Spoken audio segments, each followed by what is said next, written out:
font ces musiciens devant cet énorme cornet métallique? Ils enregistrent un disque, bien sûr. C'est une petite révolution pour le monde de la musique. Celle-ci n'est plus réservée aux salles de concert.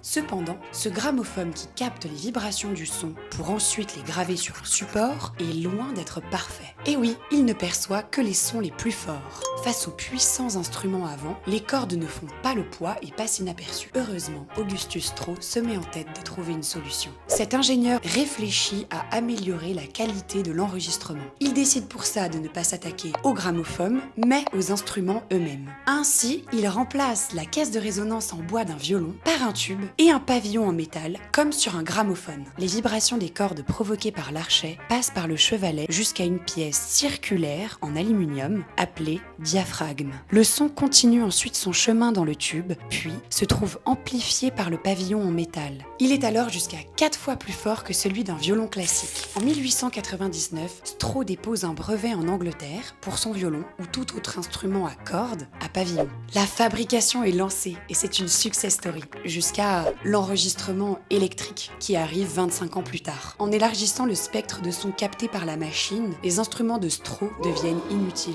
Mais ils ne disparaissent pas pour autant. Leur son continue de résonner dans différents orchestres, notamment en Roumanie.